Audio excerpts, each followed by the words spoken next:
When I'm walking down the street. I do want to say to Doni and many of you in this room that over a very long career in this city, all of you have helped me and my colleagues tell the truth and to try to tell. I may not look like you and you me, but my head up. I'm from South Carolina, so I just What does this event mean to you, Miss Peggy Moss? Oh, my heart. Happy 20th anniversary. My heart is about loving up on my sisters. Do you know what it feels like to have your sisters in the room? Done. And dare to be different and unique. I'm gonna be the best me I can be by letting His glory shine through. I am beautiful, I am blessed, but not just what you see in the flesh. I'm free from people, free from myself. There's The doctor lived next door to the janitor, to the reverend, and the lawyer. We were together. Now we get so high and mighty that you create stress for your society because you don't like poor black folks either. That's a health problem. Get yourself together so I can stop being taking care of geriatric people and get back to pediatrics. I thank you, Doni, for all you've done. Let's keep doing it all the more. letting His glory shine through. Dare to be you, dare to be me, dare to be different and unique. I'm gonna be the best me I can be by letting His glory shine through. And I dare you, I dare you, I dare you to be you. First name's Doni, last name's Glover, entered to win it for the long haul baby. All right, it has been one interesting week politically here in the city of Baltimore, in the state of Maryland. Yes, Lord. There was a forum last night up at the Lord's Church. Kudos to Bishop Kevia Fernando Elliott right there at Park Heights and Garrison. We're going to go straight to the phone lines. We had Be More News coverage of that event. Rondi Griffin, correspondent. How are you, sir? Hey, I'm great this morning, Doni. So, was it a packed house at 5010 Park Heights Avenue last night? The house was full of interested folks who were looking to get information and answers from all of the candidates. What piqued your interest? How'd you end up there? Besides the incredible wages we pay you. Exactly. The thing that interested me is their focus on seniors. As you know, I've for the last 2 years have taken care of my mother and uncle, and so I wanted to see what the focus was going to be on seniors from the candidates who were there, as well as getting input from the community. Okay, so what mayoral candidates? I understand that Mayor Brandon Scott was not in the house. Well, Mayor Scott was attending a national mayor's event representing Baltimore, so the moderator made that clear. But the candidates definitely did not pull any punches there. One of the candidates made note that he wasn't there in his community, but it was clarified by the moderator, Jay Miller. Well, so which candidate swung on the mayor for not being there? Well, it was Bob. Oh, Bob Wallace. Bob Wallace, yes, candidate Wallace. Okay, and now the other candidates look a little shook when he said it, but he definitely pulled it out.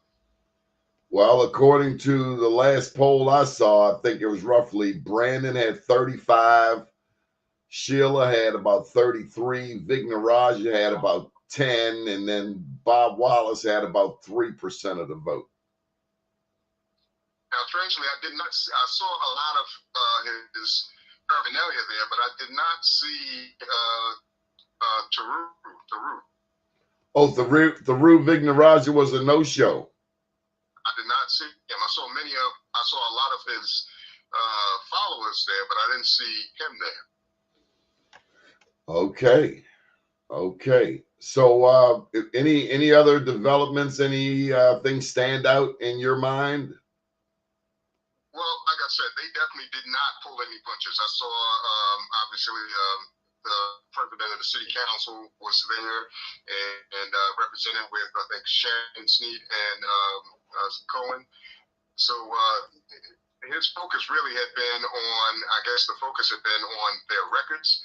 And the president of the city council noted that many of the items that he voted for, including the Rex and Parks and for funding for education and jobs for youth, that his opponent, Zeke Cohen, voted against. So it's like the record is clear, my record is clear. So Zeke did respond and rebut, but his rebuttal was just, kind of fell on deaf ears after that. Okay, so you've now shifted over to the city council president's race. Yes, I'm sorry. So the forum included the mayor, the mayoral candidates, and the president of the city council race.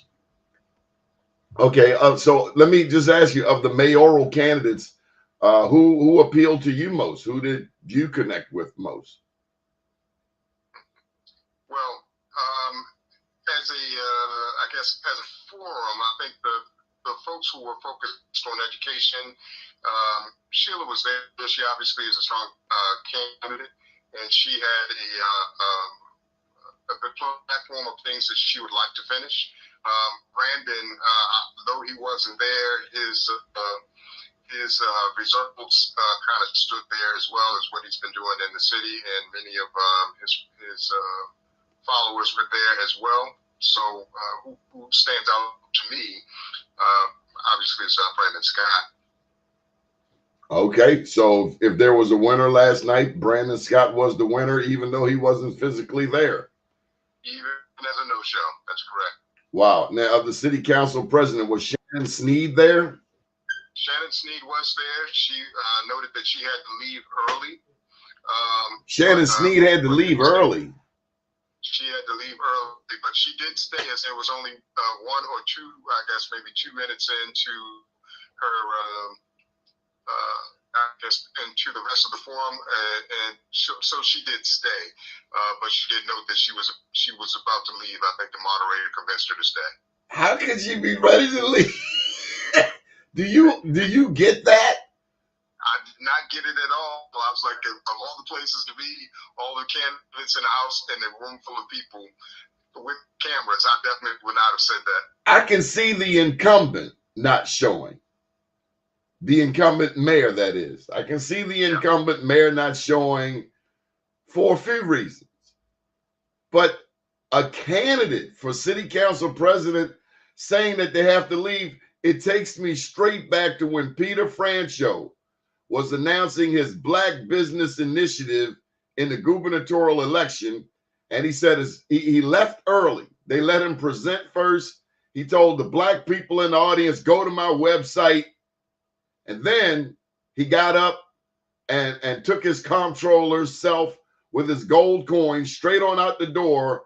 And again, he told the Black people, go to my website. Like, are you kidding me, dude? And that's when he felt he had the advantage at that juncture. Now Governor Westmore was in single digits. So maybe he felt he had an advantage. Maybe Shannon Sneed feels as though she has an advantage. But you left the Lord's church? Wow. Well, she didn't leave, but she announced that she would have to leave, and was about to leave until the moderator gave her the amount of time that was left. So okay, so who won the city council president presentation? That part of the forum last night. The president actually delivered on what he said. So his record kind of speaks for itself. Saving houses from being sold for water bills, banned in the box, that sort of stuff. So he was able to speak on his record. I think Zeke was speaking on some ideologies about some of the things he'd like to see, control of the Board of Education, that sort of thing. But but didn't have the track work to say how he would accomplish it. So there was a difference in leadership, I thought, understanding the issues and then understanding actually how to fix the issues. So I'd say the president probably won there. Good deal. Ronnie Griffin, thank you for joining us today here, and we appreciate the report from the Lord's Church, the mayoral forum. We're about to shift over to former delegate Cheryl Glenn, but thank you for joining us this morning. No problem, Donnie. Have a great day. Yes, sir. So next up, we have the one, the only, former delegate Cheryl Glenn. Top of the morning to you, ma'am. How are you? Oh, snap. Can your audio's not working? You got your speaker cut on? Testing. You know what can go wrong in this world of technology can go wrong.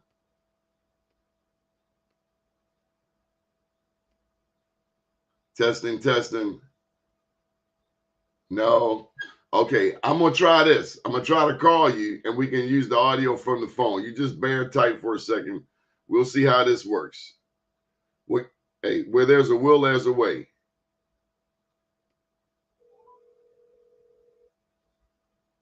Well, we'll take the audio. We'll just take this audio. Top of the morning to you. How are you? I'm doing fantastic. How are you? We're good. So, and I'm sorry for the technical mishap. Well, these things happen. First of all, top of the morning to you. Thank you so much. Delegate, you have been a fighter in this community. And let me just say, I applaud you for your podcast. We have it featured on bemorenews.com, your first episode. We'd like to encourage you to keep doing it. And we won't ask you about anything from the past. We were going to talk about today, this mayoral election. And I say that because you have already stated that you will talk about your time in Annapolis on your podcast. So people can follow that on YouTube, Cheryl Glenn, Glenn. Yes. All right. So today, what I really want to talk to you about is the first episode of Cheryl Glenn Speaks. First of all, big ups to your engineer, whoever put it together, because you did a wonderful job. I'm pretty impressed. Well, thank you so much. And my producer is Curtis Anderson, and he is phenomenal. Well, Curtis Anderson, you did a great job. We might have some work for you over here at bemorenews.com and Black USA. Why was it important for you to cover this election, 2024 Baltimore? Donnie, we have a void in Baltimore City.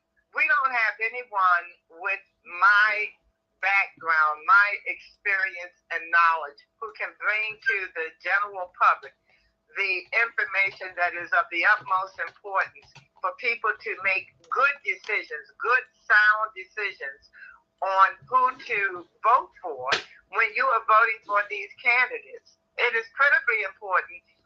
Being a candidate myself for so many elections, I know that people really don't take the time to investigate people as they should. It's all about the feel-good advertisements that you see running on television and the mailers, the slick mailers that people send out. But they don't, the general public really doesn't delve into why someone should be elected or re-elected. And so I want to use my experience, my background, to bring information to the general public, not just for the election, but for a variety of issues, including the Maryland General Assembly, Baltimore City Hall, the national legislature, the U.S. House of Representatives, the U.S. Senate, everything. I'm going to talk about any and everything. All right. Well, let's start with, and let me just say, I listened to the broadcast all the way from beginning to the end. I had to call you about 30 minutes into it so that I could so that we could book you here for today, and you graciously agreed. But I thought you gave I agreed with just about everything you said. So let's start with the mayoral race. Who do you like for mayor? I am on record as endorsing, surprisingly, Saru Vigaraja. And I told Saru I never thought I would see the day where I would be supporting him and endorsing him publicly. But when you look at the choices, our choices are such that I'm not willing to give Brandon Scott a second term because I've lived in Baltimore City all of my life. And I have never seen Baltimore in the shape that it's in right now. We are really a dirty city. Our children aren't learning at the rate that they should be learning at. It is just really, our tax rate is too expensive. We pay the highest property taxes in the state of Maryland. And it's more expensive to live here in Baltimore City, car insurance rates and everything. And we get much less in terms of the services that we are entitled to. Our public safety is crazy. We have become a city of lawlessness. It is absolutely crazy. And I don't know how Brandon Scott can brag about, the success he's made in those areas. And he loves Sonia Santelises. They just honored her about 4 months ago. And along with some of the state legislators, I don't know how she could be honored when if she was working in private industry, she would have been fired years ago because of the results of her administration. And when you look at my longtime friend, Sheila Dixon, I supported Sheila throughout everything, throughout her entire career. But when you look at the money that's being poured into her candidacy from Sinclair Broadcasting Chairman David Smith and his family, and also John Jake Lukemeyer. I mean, when you dance to the drummer, you got to pay to the piper. That's an old time saying. And I'm sorry, when I look at the fact that these people are funding her campaign, and then you see Eric Costello with her at all of the public safety conferences and town hall meetings, you can see the handwriting on the wall. Eric Costello represents one district, the 11th City Council District. Why is he all of a sudden citywide with Sheila Dixon? And I'm nervous about that because I already know. I've been in politics a long time, and I already know what that means. I don't believe that means he's going to be city council vice president. Oh, he could be being set up to be the next mayor, easily, or the city manager under her mayorship. And something is afoot that is very uncomfortable to me because I'm not a person who sees eye to eye with Eric Costello on a lot of issues. I have my own concerns about him, and I'm not willing to vote for Sheila Dixon and roll the dice to believe that other people will be running this city. Well, Delegate, couldn't one argue that in 2016, when there were 1,800 voting irregularities in Baltimore City, Hassan Giordano, myself, C.D. Witherspoon, and a few others got out there and got that election decertified. There were 1,800 voting irregularities in Baltimore City compared to 200 in the rest of the state's 23 jurisdictions combined. And then in 2020, out of nowhere, Brandon Scott pops up with 10,000 votes that nobody seems to remember. Couldn't one argue that given that she was seemingly robbed in 16 and robbed in 20, that hell, insanity is doing the same thing and expecting a different result? Maybe this was her attempt at trying a different approach. Well, I do remember that election, and I fully supported Sheila Dixon then. I have never not supported her, and I agree with everything you said. However, I draw the line. Listen, as a person who ran for office and served 13 years in the Maryland General Assembly, I wouldn't take money from an organization, an entity, or a person who I was diametrically opposed to in terms of their philosophy as it relates to Black consciousness. You know, I wouldn't. I don't understand why Sheila Dixon felt that it was something that she had to do. This political PAC has raised more than $600,000 right now for her. That's headed up by Sinclair Broadcasting. We all know what Sinclair Broadcasting is about, and now they own the Sun papers. Well, let me just let me dig into that a little bit. One thing Sinclair Broadcasting is associated with is term limits, and I can recall back in the day when Acorn was here in Baltimore, they came out with Question P. And Question P, instead of us having 6 3-member districts, it broke it down to 14 single-member districts. And given the work that Larry Gibson and others have done citywide, including the Goon Squad, to help establish a strong Black political history here in the city of Baltimore, it baffles me that people like Doc Cheatham and Michael Johnson would champion a cause that limits Black political power. I still don't understand it. Well, I agree with you wholeheartedly. I have been an advocate for the people, as you know, all of my adult life. I served 2 terms on the city central committee, the Democratic State Central Committee. You don't get paid for that. That's completely volunteer. I've been a PTA president. I started the City Union of Baltimore, representing 8,000 city employees that was organized from a mustard seed thought over 5 years. I didn't get paid a dime for that until I became president. So I have really spent my entire adult life advocating and serving the general public. So I agree with you.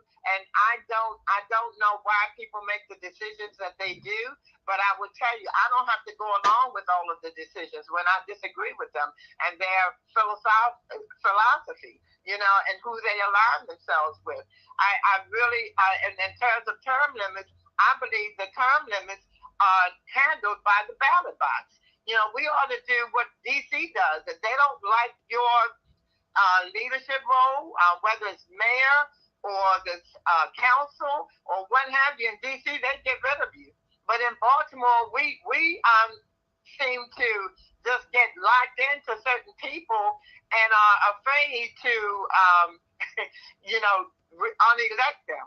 You know, so I don't agree with term limits at all. I believe that ought to be handled at the ballot box, and that's why I say I don't believe that Brandon Scott deserves a second term, because when you see the results of his 4-year administration, it's laughable. I don't know how anybody in their right consciousness could feel comfortable giving him another 4 years in Baltimore City. I dare you to ride through the streets of Baltimore City and not hit a pothole. I mean, it's crazy. I mean, it's like driving through an obstacle course. And then you have to be concerned with, you know, the lawlessness afoot. We saw a young man the other day on a dirt bike get off his dirt bike and dance in front of a police car, taunting him. Like, you can't do anything to me. How did we get to that point? You know, I don't want to live in a society of lawlessness. I want people to respect each other and to support each other and respect other people's property. And in terms of our schools, I want our children to get a first-class education that they rightfully deserve, as, you know, mandated by our state constitution. And they're not getting that. And they won't get that under Sonia Santelisa's. Well, let's dig into Sonia Santalisa. One of the things you mentioned in your podcast is how Baltimore City, and you know perfectly well from your work in Annapolis, that Baltimore City Public Schools is the 3rd highest funded school jurisdiction in the United States. At the same time, we seemingly are producing an inferior academic product. Absolutely. Why? Absolutely. Why when we have the money, and Why don't we have heat and air? How about those basics? I thought when the Maryland lottery came about in 1973, the primary purpose was money for education. Now we have a new football stadium, a new baseball stadium, and under the current gubernatorial administration, they just got money for renovations. At the same time, we have schools like Poly, like City, that don't have heat and air. I am perplexed. And it's really sad. It's really sad that our elected officials are not holding the to what was started years ago. When I was there, we did the formulas for the funding, and now it's been called different things. Now the title is the Kerwin Commission, KRWAN, and that is what provides 2/3 of the funding to our schools. Dr. Santelises makes almost $500,000. Not just her, but when you look at her administrative team, they're bringing in the big time dollars, and it's a shame that our kids don't have the heat in the winter and the air in the summer after so many years. And then you look at the swimming pool at City College. So you have a whole class of people, going through 4 years at City College who have never been able to get into the swimming pool. That's unconscionable. But it all starts with the school board and the CEO. And when Brandon Scott says he doesn't control the schools, they have 9 members of the school board, 7 of which are appointed by the mayor. I was able to finally get legislation passed to get a couple of members elected. We're the only jurisdiction in the state of Maryland that has the minimal number of elected members to our school board. And that is one of the huge problems, that parents don't have any input. You go to the school board meeting and you've been there. You don't get an opportunity to speak. Mr. Glover, 30 seconds. Mr. Glover, 30 seconds. That's what they would say. Charlie Duggar, 30 seconds. 30 seconds, Mr. Duggar. That's all you have. 30 seconds. That's what they would say, delegate. Oh yes, absolutely. I gotta ask you to tie this in together for me.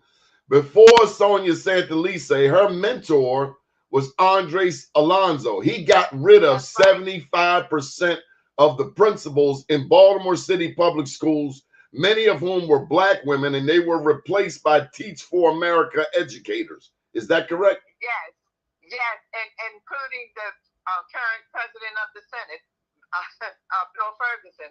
He came out of Teach for America, and I believe also, I think Zeke Cohen did too. I'm not sure, but I think I'm correct on that. But you're absolutely right. We don't have community schools like we used to. We used to have, and that is the problem with Baltimore City. We don't have the full-fledged communities that we so much need.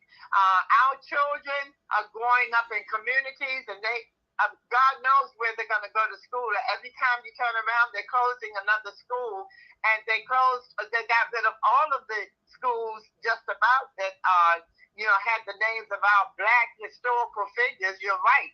Dr. Alonzo was horrible for our school system. How could Black people on the Baltimore City School Board allow, for instance, here in Sandtown, these people on the school board changed the name of George Kelson Elementary School to Sandtown Winchester Academy? What these idiots were ignorant of is the fact that George Kelson was a Black entrepreneur, funeral director, business owner here in Sandtown who employed dozens of people.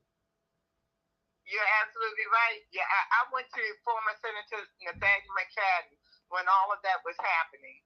I mean, I had tears in my eyes. I was saying to him, Senator, wake up. I said, Dr. Alonzo is destroying our school system. And our history. Yes, absolutely. But I didn't get much out of that conversation. So I decided to run for office myself so I could make a difference. And, of course, I did all that I could do. I was fighting for a partial elected school board for that very reason, so that the community and parents would have input. I was fighting for half of the board to be elected and half to be appointed. But of course, the legislators would not go along with me.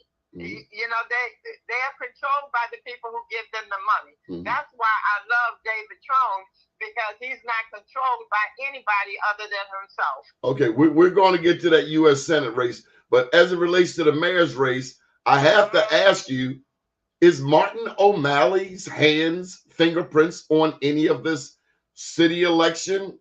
Is his fingerprints, is his hands on anything statewide? Is Martin O'Malley still a prominent feature in Maryland politics?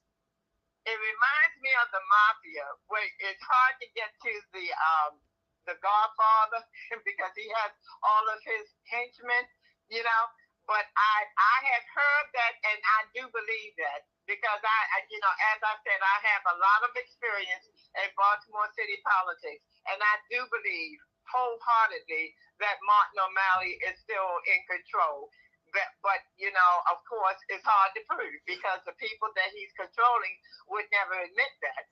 But you can kind of see, because of the people who are aligned with the developers and are taking money from the developers to do their bidding, and these people, the money controls. It's a shame. So that's why I'm disappointed with Sheila Dixon. I'm very impressed with the Ruben Rogers campaign. He's the first mayoral candidate who has run a campaign based on public campaign financing, which means, as you know, that the money has to come from the people who live in the city. Well, one thing I agree with you on the podcast is that you said over the past 3.5 years, and I have said the exact same thing, he is the only mayoral candidate who we saw actively engaged in the community. And I put it up on Be More News, and people misread what I was saying. But if they go back and read it, I wasn't endorsing him or saying that he should be mayor. I simply said that he was the only mayoral candidate from 2020 who lost, who stayed actively involved. For instance, I don't recall seeing Bob Wallace once in the past 3.5 years. Not at all. Not at all. Not at all. And that's what I have a problem with. If you really want to be involved in the city of Baltimore and make a difference, then your passion has to come from somewhere, And I even before Bob Wallace ran 4 years ago, and you know how long I've been involved in politics since 1983. I've never seen Bob Wallace involved other than with his own personal business. I've never seen him involved in issues. And 4 years ago when he lost, I even told some people who I knew supported him, I said, if he is thinking about possibly running for mayor again, then he needs to stay involved. And I said, I'm willing to sit down and meet with him. I never received the response. Do you think do you think that Bob Wallace demonstrated political ignorance when he came out in a 9-1 Democratic city running as a Republican and then as an independent and then now as a Democrat, to which Jason Rodriguez so famously stated, will the real Bob Wallace please stand up? Absolutely. Yeah. Who are you? That's why I say, a person, and I don't have anything personal against him. I really don't know Bob Wallace personally, but I could never feel comfortable electing him to be in charge of Baltimore City, which controls our destiny, our day-to-day lives, our children's lives. There's no way that I could give him that control. Well, I'll say this, Delegate, that we have covered Black business from our inception 22 years ago. And when I think of the people who have advocated for Blacks to get business in the city of Baltimore, his is not the first name that comes to mind. I agree. agree. Arnold Jolivet comes to mind. Robert Lee Clay comes to mind. Hell, even Wayne Frazier comes to mind, despite his you know, our battles from time to time. But in terms of advocates, and Wayne has a huge breakfast coming up in May. But in terms of black business, that's not something that I associate immediately with Bob Wallace off the break. You're right, and I think it's a shame that we don't have anything that's honoring the life of Robert Clay in the city of Baltimore. Robert Clay was a visionary person.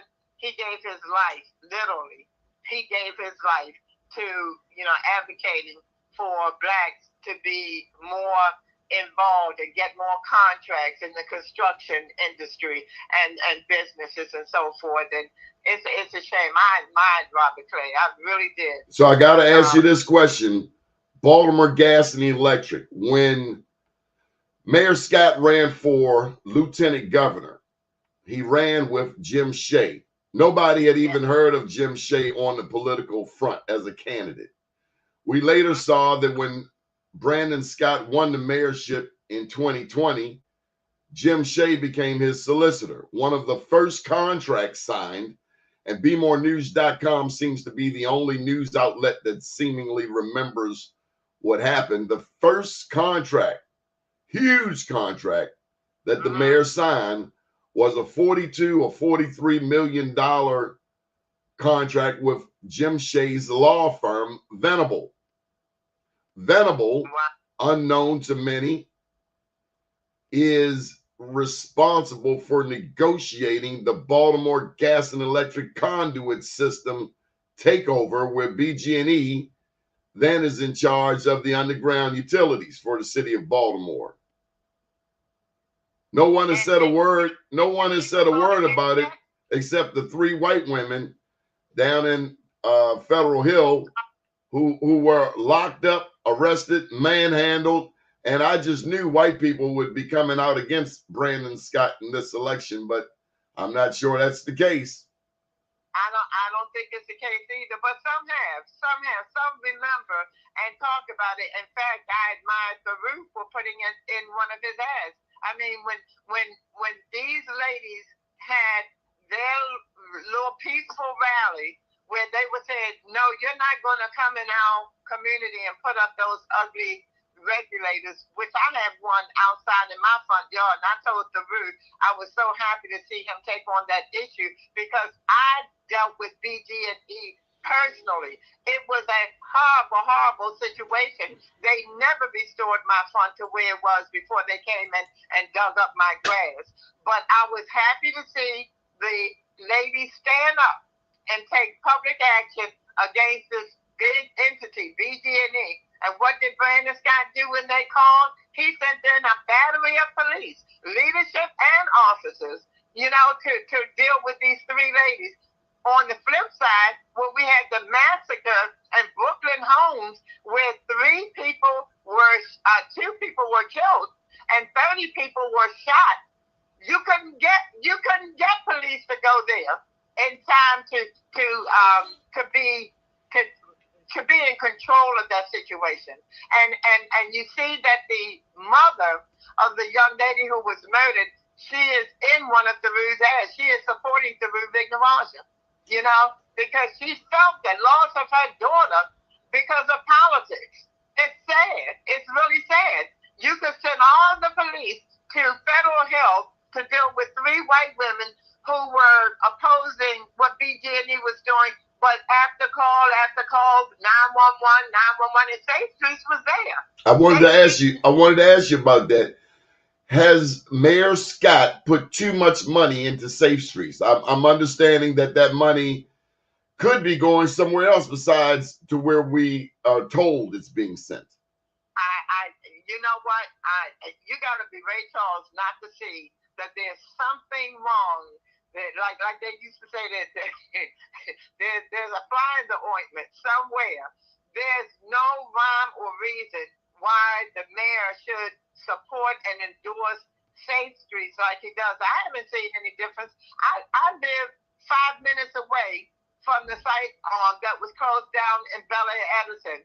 That site was closed down for a long time. I think maybe like 7 months after the FBI raided it. There wasn't any difference in the crime in Bel Air Edison. I lived 5 minutes away. My district office used to be right there on the corner of Bel Air and Urban. And so why do we even need it? And there are too many unanswered questions in terms of the training and everything. Who's hired?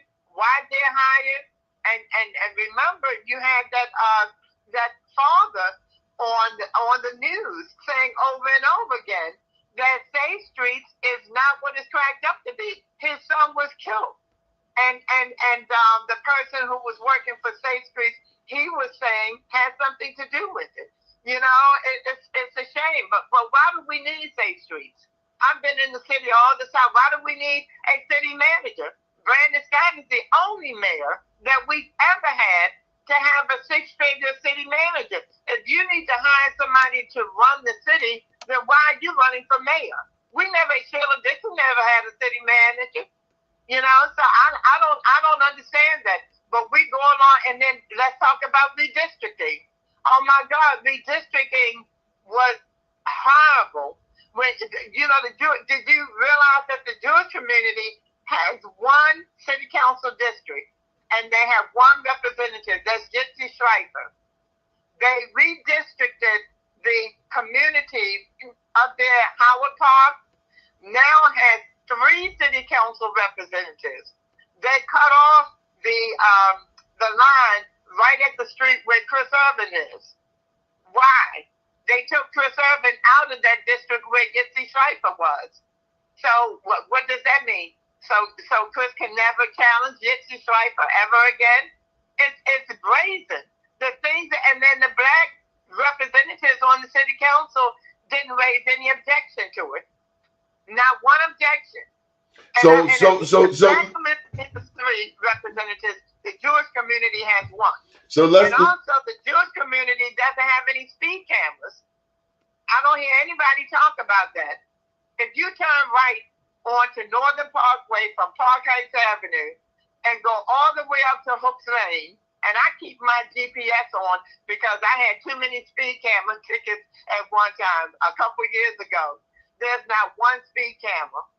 But if you turn left into the black community, you're going to get hit with multiple speed cameras on Park Heights Avenue.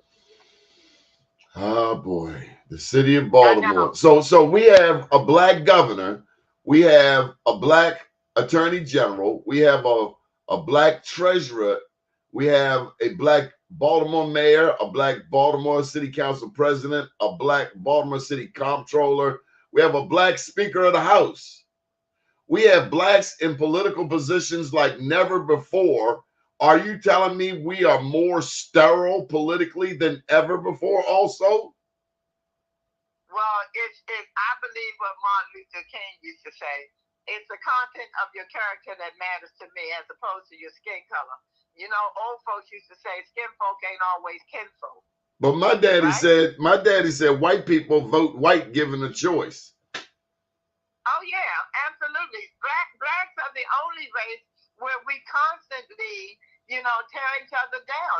Listen, I'm a proud black person, a proud Democrat. However, I don't always vote for the black person.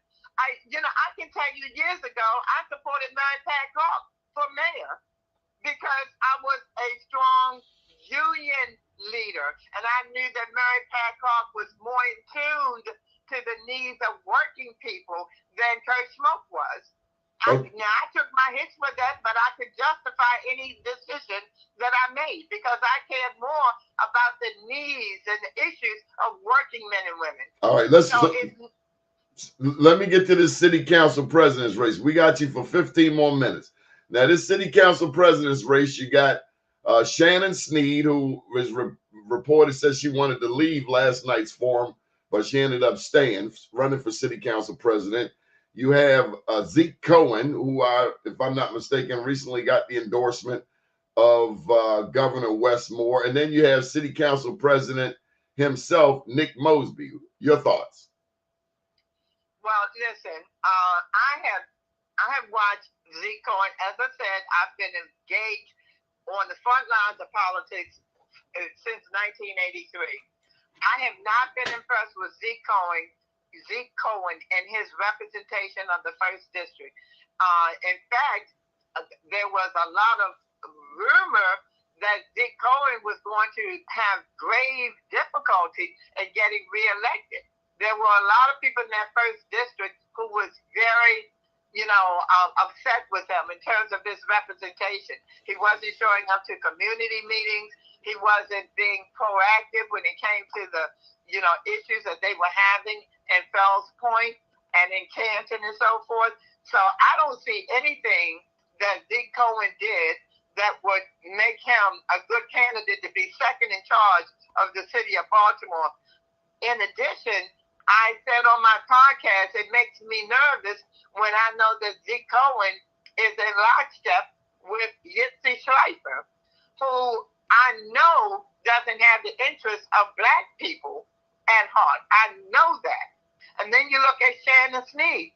Now, I don't have anything personal against Shannon, but Shannon served one term as city council representative for the 13th district. Have you supported her? Didn't you support her initially? I supported her then. Yes, I did. I supported Shannon then. And when she ran the first time and lost, then when she ran the second time, she finally got in.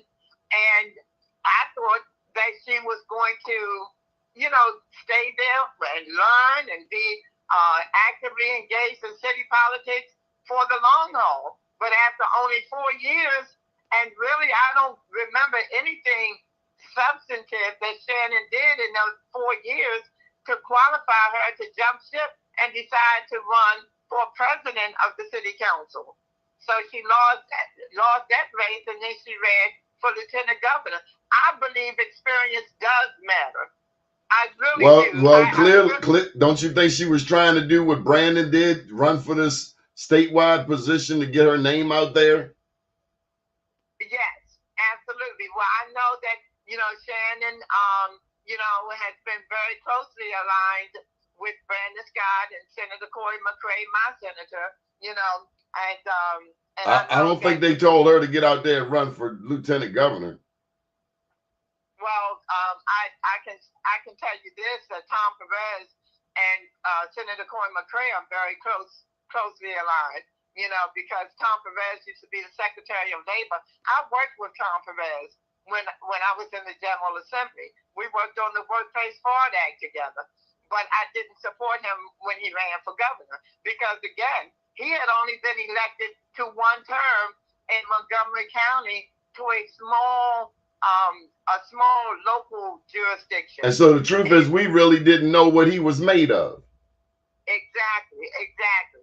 And so I wasn't supportive of that team. And he goes back to like 2006. I remember him coming to our Politics 06 events at Eden's Lounge. Okay. But I am supporting the incumbent, Nick Mosby. And I know that Nick Mosby has had some, like I said on my podcast, he's had some personal mistakes that he has made. But like I said, so have we all. Bilal Ali said that he stood by his wife. Antonio Glover said he stood by his wife. And I was very warm to hear that because there was some may have had a different perception. Well, you know what? A lot of us say he actually fell on the sword for his wife. He really did. And he knew the political cost that it might have on him, but he did it because, and I believe he told the truth. I really do. But he has the experience. I believe that Nick, as city council president, deserves a second term. My God, if people feel like Brandon Scott deserves a second term for mayor, good grief. With Nick Mosby, absolutely deserves a second term. So I'm willing to give him that term. I'm not willing to roll the dice with Shannon Sneed, who doesn't have the experience, and nor Zeke Cohen, who I have severe questions about. But I hope that Nick Mosby can be reelected so that we can see the true Nick Mosby in the next 4 years doing what needs to be done on the Board of Estimates, and as city council president, being second in control of this city, for the people of Baltimore. I pray that he gets reelected. So let's go to what might be. I mean, so you like let's get this right. You like Vic Naraja, you like Vic Naraja for mayor, Nick Mosby for council president, and we should qualify the Vic Naraja, even though you were formerly a Sheila Dixon supporter, as was I. I'm staying out of this mayoral race. I decided that some time ago after Catalina Bird did a spin kick on me, told me to leave her mayor, Brandon Scott, alone. Okay, so with that said, let's get to this U.S. Senate race. I'm absolutely supporting David Trone. And I will tell you that the machine, the Maryland Democratic machine, is lock, stock, and barrel in support of Angela Also Books. And I know Angela Also Books, but when you look at the fact that the people in Prince George's County don't support her. And look, I just want to qualify this because we know that Trone has a boatload of money. This is not a paid endorsement. You have not been paid to say what you're saying. Absolutely not. Absolutely not. Not at all. In fact, David Trone didn't even know that I was making this endorsement. I don't. You know me, Doni. I've never been paid to do much of anything in my life. That's why I'm still driving a 2013 van. I don't roll like that. I really care about what I do and what I say. And so Angela Also Books did not get that Apple endorsement. Many of the teachers involved in that Apple endorsement, that is the Maryland State Teachers Association. They live in Prince George's County. And I'm a strong union person. And also, when you look at Aisha Braveboy is the current state's attorney. She has the seat that Angela Also Books just had before she became county executive. Aisha Braveboy is endorsing David Trone. And then a good friend of mine, Delegate Jocelyn Pena-Melnick, who's the first Latina chair of a standing committee in Annapolis, she's supporting David Trone, along with, I believe the number is 25 labor unions. And it's very important for me because I support working men and women. And I don't like it when people are filling their campaign coffers with the money that comes from lobbyists and the big interests like BG&E, Pfizer, the pharmaceutical industry. We know what they're about.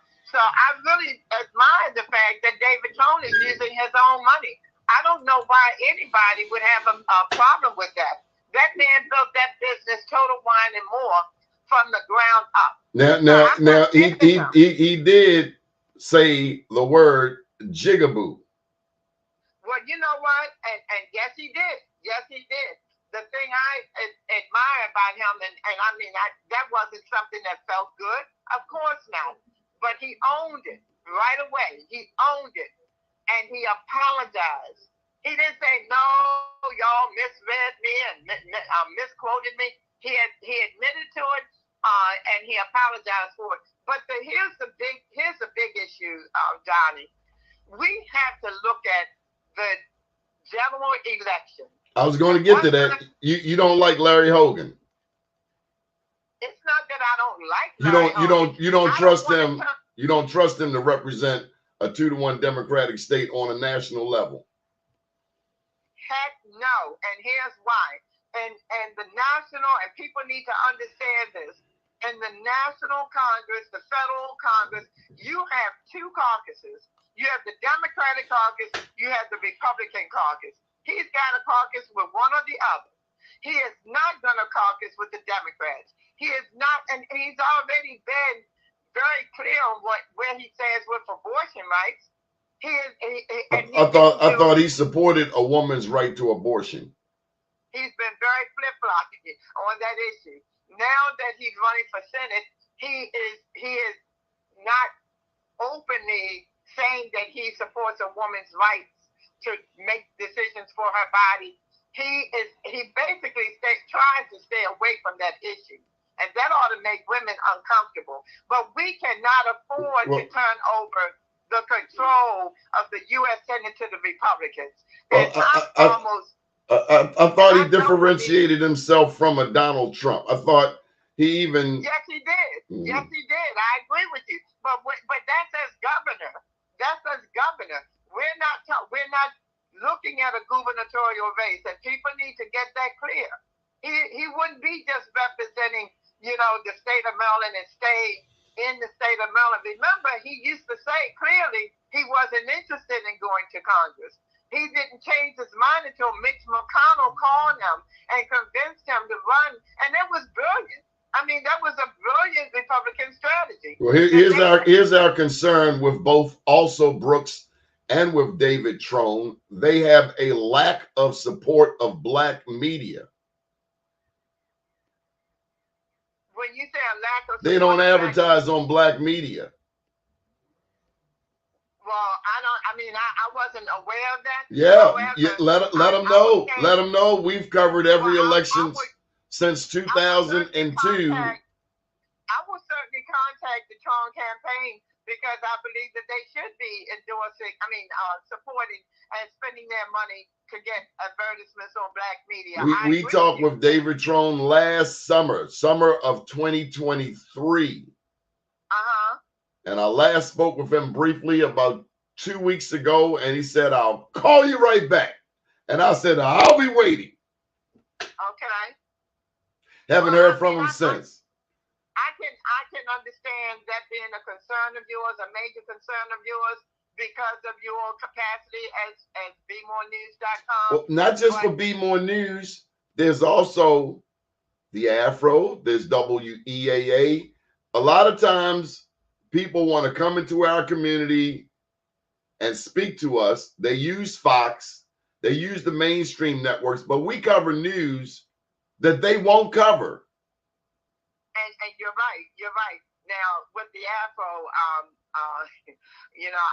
I've taken a lot of issues with some of the work that the Afro has done, including when it comes to me. The Afro was never supportive of me. I don't know why, but they were never. They would give me a one-line endorsement, if that. Nobody covers Annapolis or City Hall, I would say, in this city from an African-American perspective better than Be More News. There are other news outlets that cover our community in a rather patronizing way, but who genuinely care about black business, about public education, about returning citizens. America has 25% of the world's inmates are incarcerated persons, while we only have 5% of the world's population. Yeah, we cover affordable housing and universal access to healthcare. As a matter of fact, no media outlet covered the West North Avenue Development Authority's big rollout plan on Saturday, which had over 200 community residents who lived between Mount Royal and Walbrook Junction. We were the only news outlet there, as is often the case. Nobody really covers our issues unless it's, nobody else is on the ground. Well, everything that you just said is the foundation of my reasoning to start my podcast. I want you to have a partner in me for my podcast because I intend to cover, the national, the local, the state legislative issues and other issues. I want to talk about everything, in my podcast because it's needed. And you shouldn't be out there by yourself. And I do agree with you, Doni. And I'm glad that you've hung in there. Well, that's what I wanted to share with you. I wanted to share this with you. We have hung in there, but I can tell you, we can get more support from a Bob Ehrlich, from a Larry Hogan, than from our own damn Democrats. And that just pinches me on the butt. It's like, it's shameful. It's shameful. How in the world do our Democrats, white or black? I mean, I remember Delegate Marianne Lasanti from Harford County called called Prince George's County the nigger district. Yes. No one made any noise about that except us. Well, I tell you what, you will recall that I stood as chair of the Black Caucus and asked for her to be terminated. That's right. You know, myself and Darrell Barnes and Ben Brooks and others, you know, stood there in Annapolis and asked for her termination. We sure did. And she and you know, of course, we were ignored. But you know, let's not throw the baby out with the bathwater. We can't afford to turn over the control of the U.S. Senate to the Republicans. I don't know. I got to throw this one at you. When you look at the billions that have been sent to Ukraine, when we look at the billions that have been sent to Israel, I'm one of those African Americans who is wondering, where are our reparations? Absolutely. And I have some ideas for reparations. And guess who the only candidate running for mayor who has talked about reparations? That is the Rubik Naraja. And we that's what my point is. We've got more blacks in political position than ever before. And they say you have not because you ask not. You get what you negotiate. No one's speaking up about reparations like it's a dirty word. Well, unfortunately, if I was still elected, we would be talking about reparations in a concrete way. I got to end with this, big sis. Yesterday, I watched a movie on Fire Stick about Harriet Tubman. I watched this woman and the sacrifice she made from Dorchester County, Maryland, all the way through New York, through Philadelphia with William Still, through New York City, through Albany, New York, all the way up to Canada. I looked at the sacrifices she made, rescuing over 700 people from South Carolina at the Combahee River to 70 others straight out of Maryland, including her own family. And I just wonder what a Harriet Tubman would say about us today. What do you think she would say about us today? Harriet Tubman would shake her head because she would wonder why, with all of the blacks that we have in leadership, why we are still fighting the fights that we're fighting. It's shameful. Again, sometimes voting for a person just because they're black is not the answer.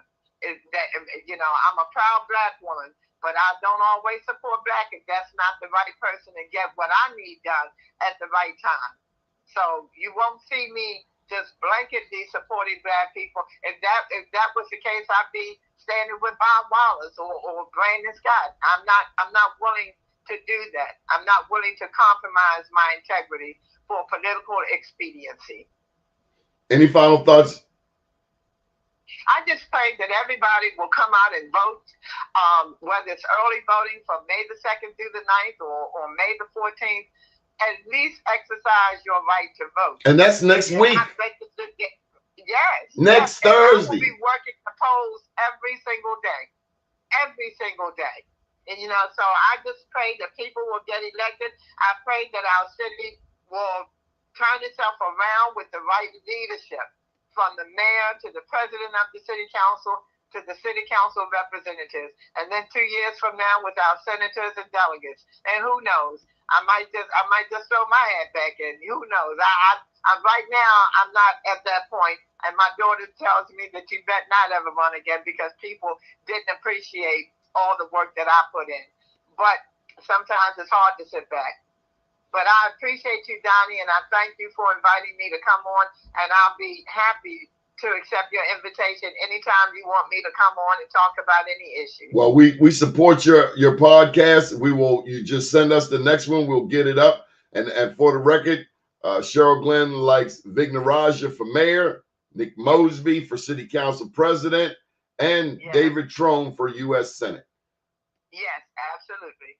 Up to date, down tomorrow. Do your day and everything will follow. Nothing to it but to do it. I got to do it, regardless of how I feel. I am somebody. I am my brother's keeper. You've been listening to the Donnie Glover Show right here on Facebook, LinkedIn, Twitter, and YouTube. Do share this podcast with your friends, and thank you for your support of our news outlet. We attempt to cover Black issues in the Black community, and that includes Black business, public education, returning citizens, universal access to healthcare, and affordable housing. Have a great day. Good morning, world.